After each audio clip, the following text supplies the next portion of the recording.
Welcome to FPB's Meet the Candidates. This Cable 10 series allows you, the viewer, the voter, to get a closer look at our candidates here in our community and hear their views on issues that are important to us. This is all leading up to the general election, which is on Tuesday, November 6th.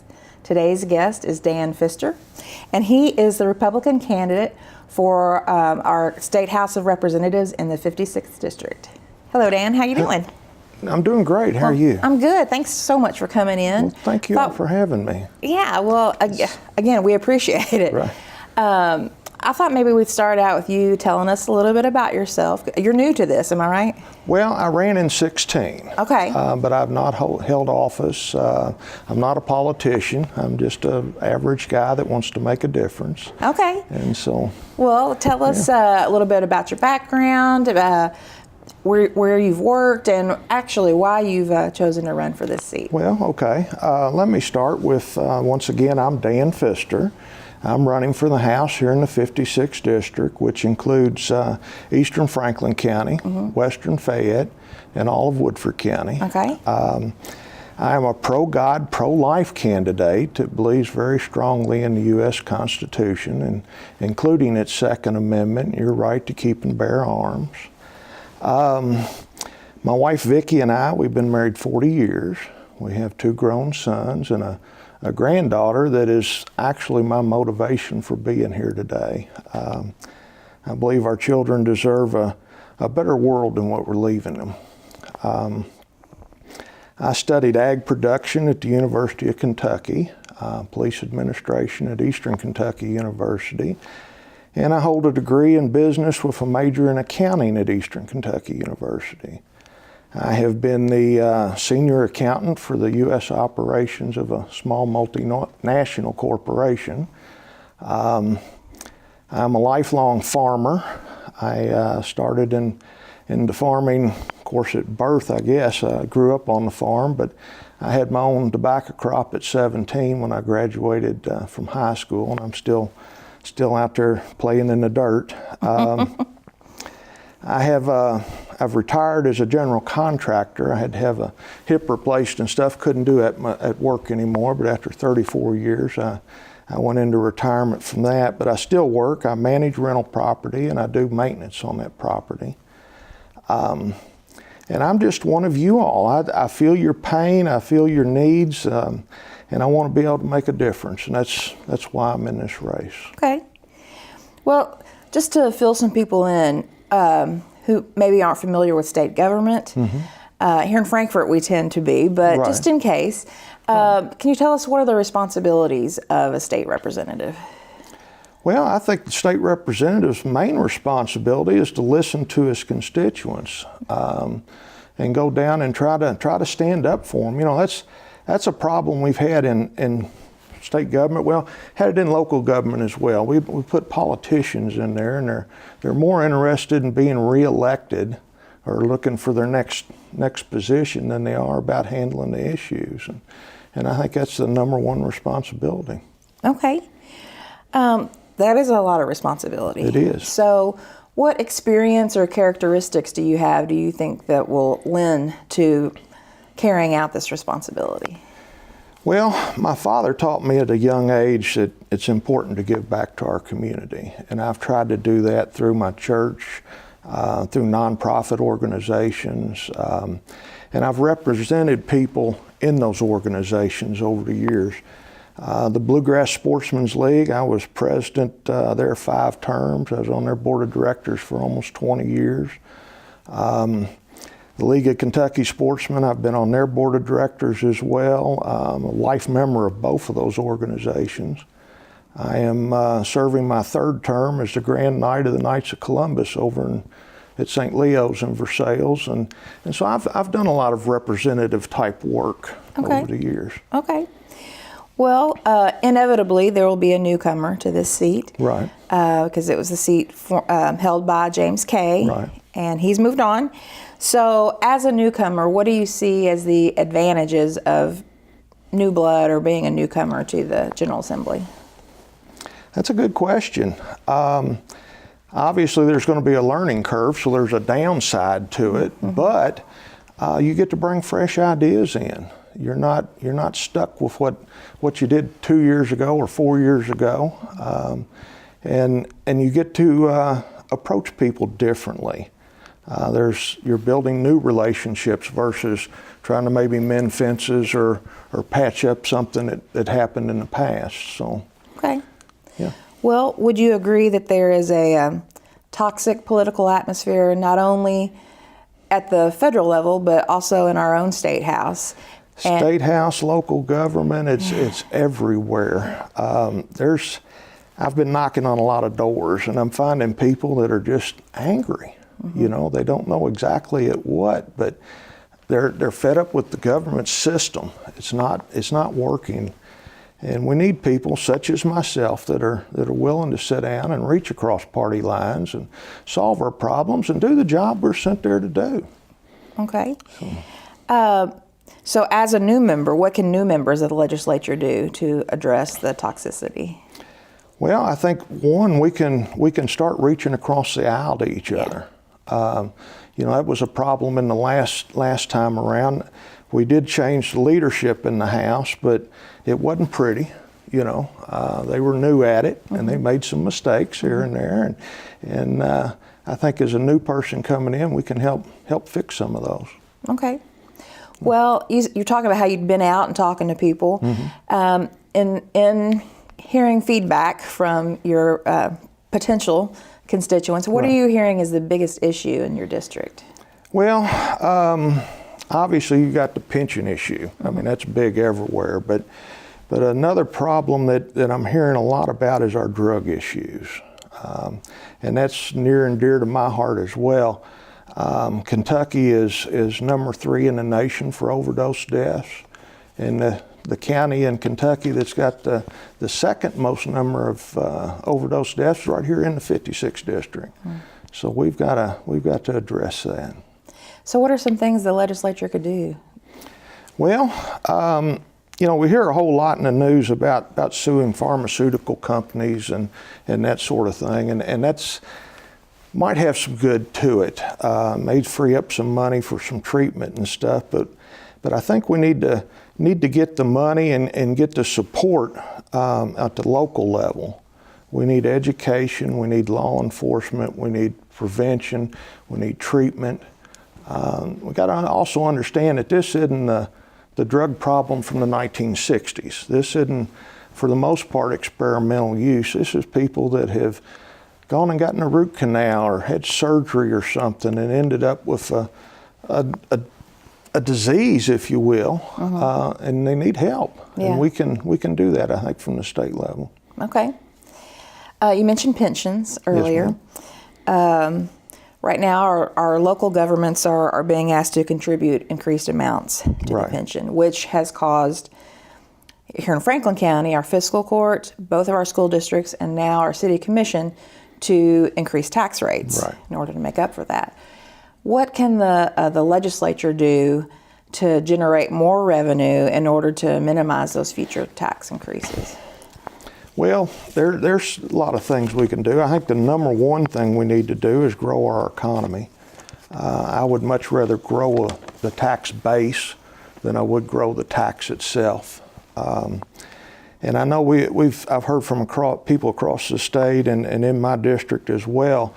They're upset with property taxes going up. I mean, a lot of times it's a need, but they're on fixed incomes or what have you. They're getting killed at the tax bill, you know. And we've got to grow our economy, and we've got to come up with alternative ways of taxing people that are fair and take some of that burden off the property tax and in some of those areas. Okay. As far as generating revenue, would you support the legalization of marijuana to be regulated and taxed? No, I have a problem to start with legalizing something just so that we can tax it. Okay. I think that's a flawed thought process. I am a big proponent of hemp. I believe that's the future of farming. But marijuana itself, just to be taxed, no, I don't see that happening. Okay. Do you support expanded sports wagering to generate more revenue? I'm not a big fan of expanded gambling at all. I would be more open to sports betting than I would be casino gambling. But I still think it's a tax on people that, in the most part, can't afford to pay it. You know, and the last thing I want to do is see our families start to have trouble. You know, our world is it's not static. It's intertwined. And when you take money out of the family budget to bet on ball game, you might be taking money out of the family budget for food or rent or something that's needed on that line. And I just don't like that idea. Okay. Well, before you mentioned the tax bill, earlier this year, the General Assembly passed tax reform bills. Right. Everyone is asking the same question. Are our taxes going up? Are they going down? How are those changes affecting average Kentuckians, and who is benefiting most from these reforms?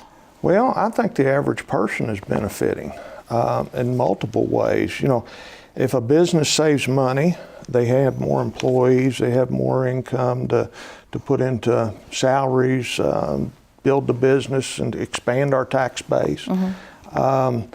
Employees have gotten raises and whatnot from it. It's a win-win all the way through.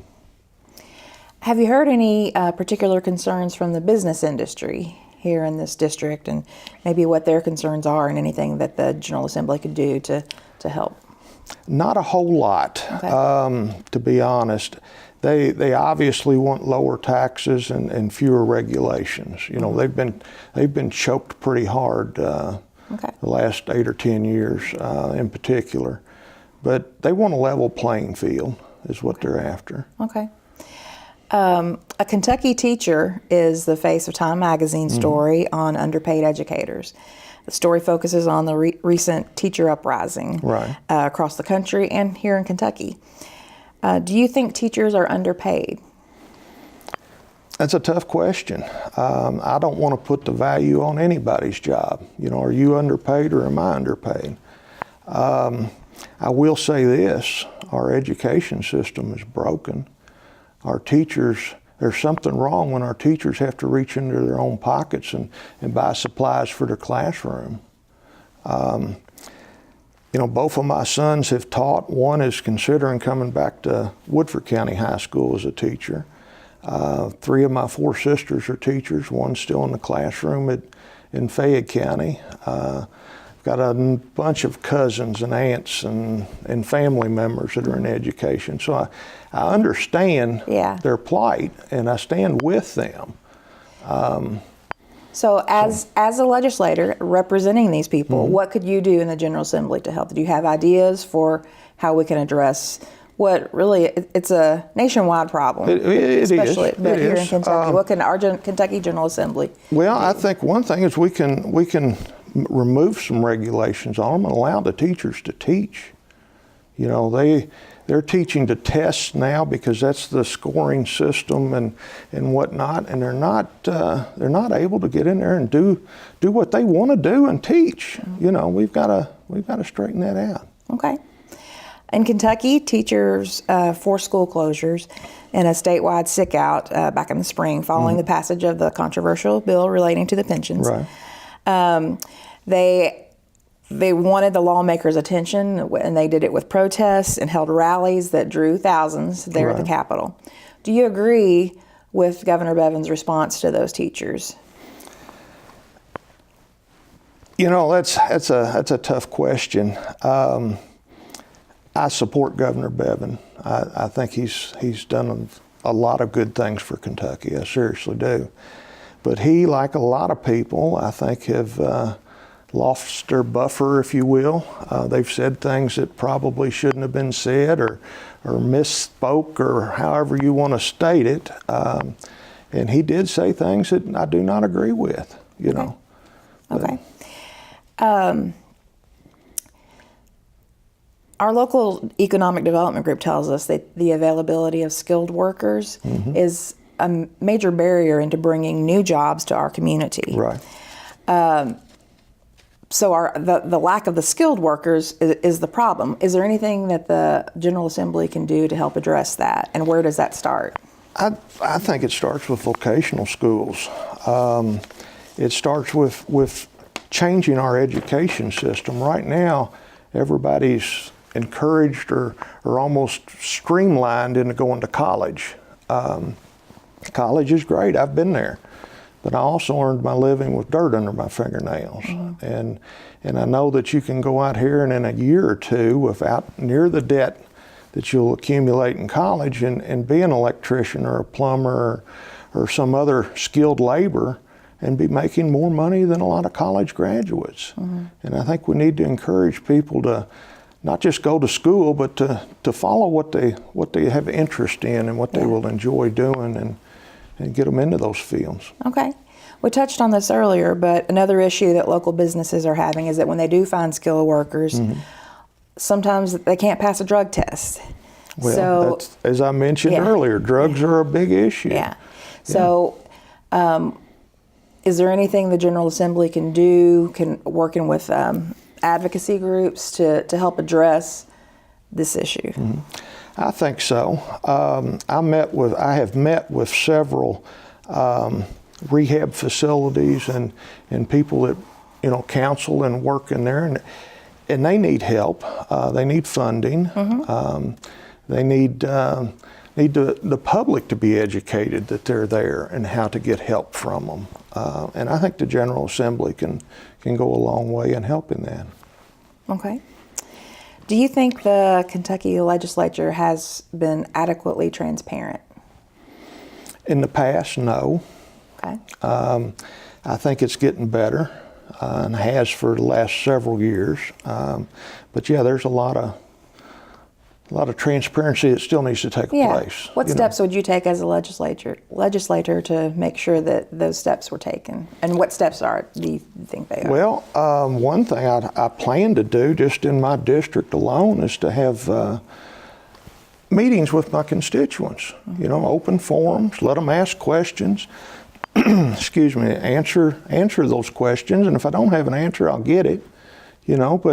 But let people know what's going on. I think meetings need to be open. I think it goes back to the sharing from across the party lines. All of that comes into play with the transparency. Okay. If you had been in the General Assembly in this previous term, what would you have done differently, if anything? That's a tough question. I hate to try to guess what anybody else would do or what I would do in their shoes in hindsight, because you don't know what all the little things were, the information they had to work with or didn't have to work with, and I don't know that I can answer that question. Yeah. Running as a Republican and a representative of the Republican Party, Governor Bevin is the party leader here in our state. Is there anything that you disagree with him about? Maybe on individual, maybe on the implementation of something, ground level, but the main overview, I think we're on about the same page. Okay. We want a good, strong Kentucky. We want a strong economy. We want our people to do well. That sort of thing. Do you think the General Assembly has provided enough oversight of the executive branch? I believe so. I mean, you can always have more, and sometimes you can have too much. Yeah. But I don't see where it's changed a lot in the last, say, 10 years. Okay. So. Well, as you take on this challenge and if elected, what are your goals? What are some things that you want to get done during your term? I want to knock a big dent in the drug issue. I would like to see our tax system changed, become a more fair tax. Okay. They've done some of that with the shifting into some more sales tax and giving a discount. People haven't reported this, but giving a discount on the income side. I don't know, I haven't really run the numbers, but I I think we would do better if we did away with our income tax at some point and went to a sales tax. Tennessee and some of these other states have done it, and it seems to work very well there. I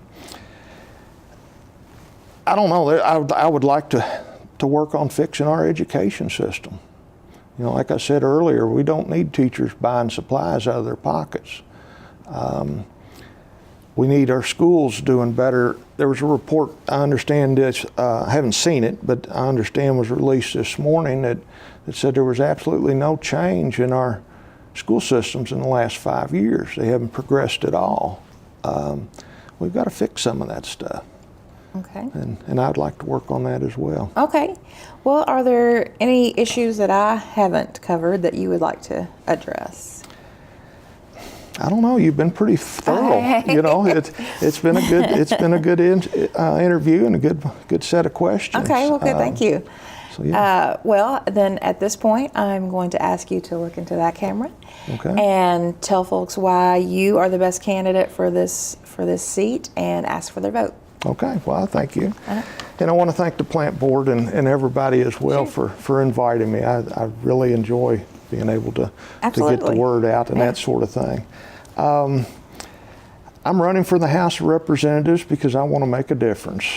And we in Kentucky, especially in the 56th District, have sent too many politicians to Frankfort, expected them to do the job, but in fact they were down there worrying about their next position they were going to run for or about getting reelected. And we know that Einstein's definition of insanity is doing the same thing over and over again and expecting a different outcome. So I want you to do something different and for the first time ever, elect a Republican to the 56th District House seat.